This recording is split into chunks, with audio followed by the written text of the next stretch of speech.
Joining us now is Donald Trump's campaign manager, Kellyanne Conway. Congratulations, my friend. It's good for you to be with us this morning, and I immediately am going to pick you for information. Tell us about the calls that you got from Hillary Clinton and from President Obama, and the call to you from Huma Abedin. Tell us about all these experiences.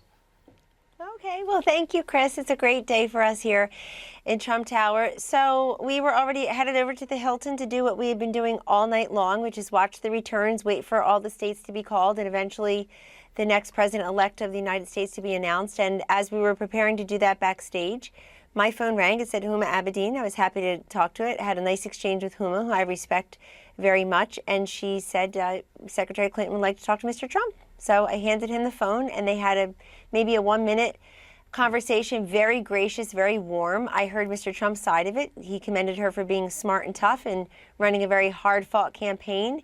And I'm told Secretary Clinton congratulated Donald Trump on his victory and conceded to him. Kellyanne, tell us about your night before that. What was the moment where jaws were dropping? Was it after Donald Trump won North Carolina? Was it Florida? What was the moment where you realized things were really breaking your way? So it's been feeling this way for a couple of weeks now, and I think last night, empirically, it's when the silly exit polls faded out of view, and when the actual election results started to be announced, because those really reflect what people did. And I think when we saw we were able to protect our core four, as I've been calling it, Florida, North Carolina, Ohio, and Iowa, then we knew we were onto something, because we had a lot of people in our counties giving us information about returns. We were able to compare Mitt Romney's returns to last night's, what we were hearing. And we knew we went into yesterday. We knew we went into Election Day behind in the early vote. This is not unusual for Republicans. But in a place like Florida, we had cut the early vote deficit that Governor Romney had against President Obama in half. In North Carolina, we were happy with our early vote, even though we were losing it. We were happy with where it was relative to Governor Romney's in 2012. And so we knew if we had strong day of turnout, we could protect those core four. Then it was a matter of flipping a blue state or two. And this is something that we've had in our sights for months, really taking the case right to Pennsylvania. It's just always felt right for Donald Trump. Donald Trump, Mike Pence have spent a lot of time with the Trump family. Melania Trump was there last week. So it's a state where we felt the Trump message would do very well. We also felt that Hillary Clinton promising to put coal miners out of work or steel workers, that wasn't going to go well in a place like Pennsylvania, Michigan, Wisconsin, the same thing. So it just all started to come together.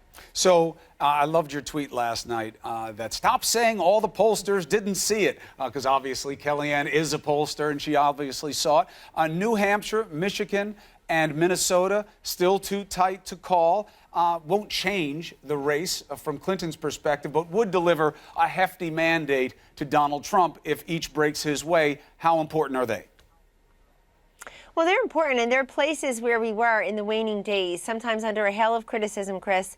Why are you going to Minnesota? Well, maybe we saw that Minnesota was tight. Internally, we saw Minnesota was -3 for us, and thought, let's go there. Because if you work for Donald Trump, it's never a choice between this state and that state. It's just a matter of adding more stops to the calendar, since he's so willing to be campaigning practically 24/7. It's the complete mystery to all of us, president or no president, when this man sleeps. We still don't know. So if he's willing to do 6 stops a day, if Governor Pence is willing to do 5 or 6 stops a day, it's easy to add when you see something blossoming in the internal polling. The other thing is, we saw it, I've talked about it on CNN, again, criticized for doing so, but we saw 2 things that ended up being true. One is the undercover Trump voter, these people who want to take the country in a new and different direction, have an unfavorable opinion of Hillary Clinton, but don't look the part of a Republican presidential voter. Maybe they voted for President Obama twice. Maybe they voted for President Bill Clinton twice. Maybe they vote for Democrats in the off year. But it's the combination of the message and the messenger this year, and their reluctance to go for more of the same and go for Hillary Clinton, that really made them available to us. The second thing that we saw was that Hillary Clinton just had a very difficult, and it turns out impossible, time to bust through her ceiling of 45, 46, 48% in some of these states that President Obama carried twice with more than 50%. So seeing her, that deficit for her, gave us an opportunity to at least try to get to parity with her. We ended up putting Mr. Trump and Governor Pence and our ad money in those states where we saw that happening. So, Kellyanne, let's talk about Secretary Clinton and let's talk about some of Donald Trump's campaign promises. One of them was to appoint a special prosecutor to investigate Hillary Clinton. Is that going to happen? We didn't discuss that last night, and he did not discuss that with Hillary Clinton on the phone. But I mean, for voters who want to know whether or not there'll still be division or whether there'll be unity, that was one that was a real rallying cry for some of his supporters and a battle cry for him. And I think that this morning, Democrats obviously are waking up somewhat despondent and they want to know what to expect. Do you expect that those sorts of investigations from Donald Trump will continue? Well, on your point of we need unity, that was precisely the theme of Trump's victory speech last night, Allison. He went way out to make sure everybody heard him loudly and clearly that he will be the president for all Americans, and that includes many that did not vote for him and did not expect him to be their president. He also went a little bit farther. He said we need to heal and bind the wounds of a nation.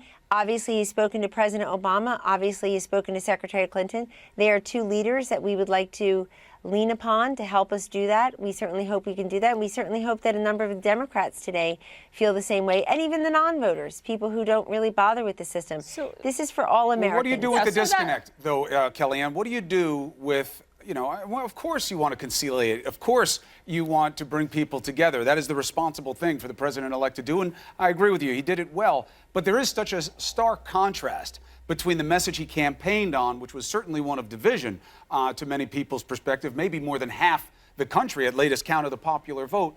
How much will we hear from the president-elect clarifying what he will and will not do that matches up with what he promised during the campaign?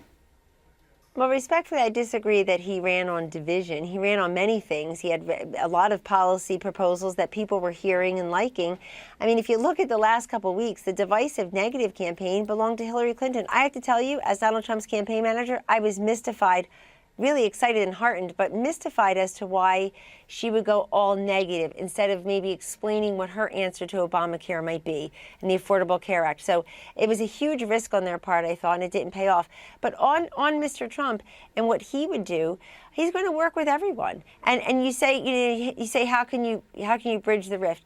I think, Chris, that we ought to realize that where we may disagree politically and ideologically, people have far more in common in this country than they may realize when they're in the heat of the political battle. And we need to come together as Americans. We need to recognize that there's essential goodness in Americans. We have a certain wisdom and discernment. And I saw that all across the country and traveling with Mr. Trump. People they love this country and they love each other and they really do want the best. And I think people just looking askance at each other because they have a different political point of view is very unfortunate. And I really hope, because I've heard a lot of it on CNN for the last year and a half, I really hope, some people will just tamp it down. Lay down the verbal firearms, tamp it down, and give this guy a chance. Give him a chance as your president-elect, like we all did with President Obama and we all did with President Bill Clinton, et cetera. Give him a chance and be there for him. Come together as a nation.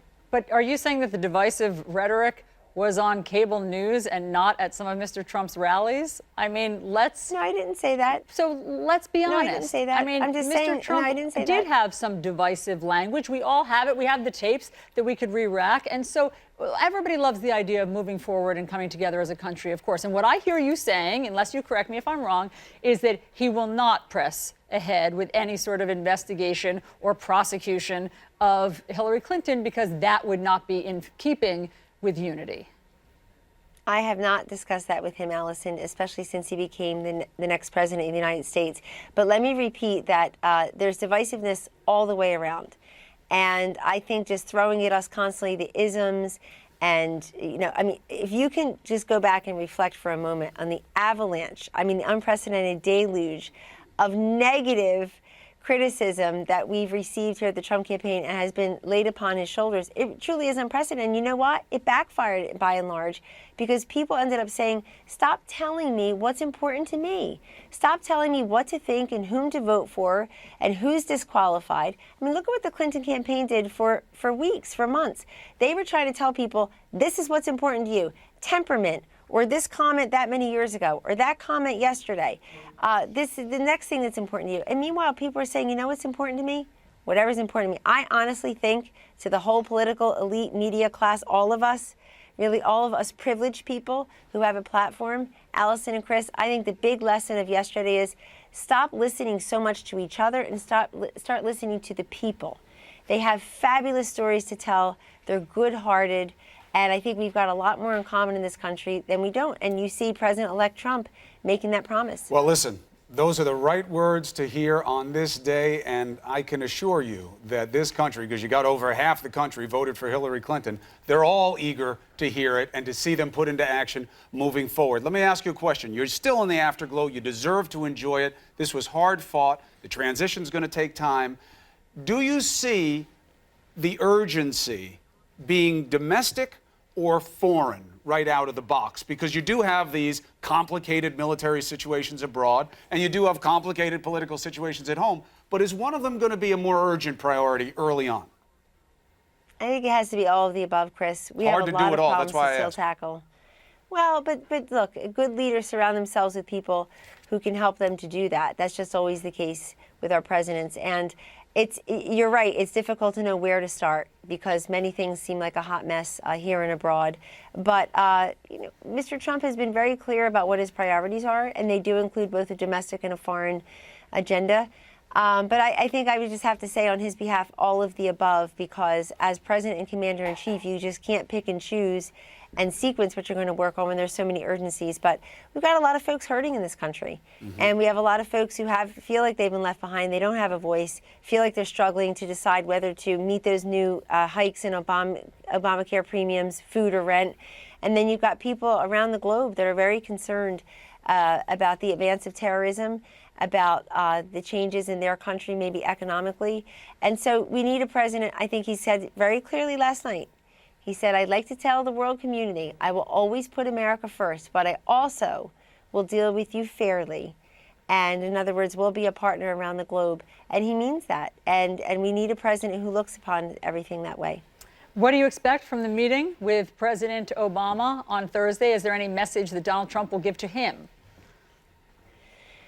I'll let those two world leaders decide that, Allison. I think that they will talk about the things they can maybe work on together in the future and how to build on what successes President Obama has, and frankly, how to tackle the infinite to-do list that he will leave behind. I mean, that has to be a priority. I mean, I would note that yesterday's election brought together Republicans in the House, the Senate, and the presidency for all the talk about how Donald Trump is going to drag down the House and Senate. I mean, good God, how many people sat on your network and said with a straight face he was going to cost the Republicans everything not nailed to the ground, and instead they won everything? That tells you something about where America wants to go, though. He's being given a mandate. And that mandate is going to be somewhat different than what we've had. It is a repudiation of some of the things we've had.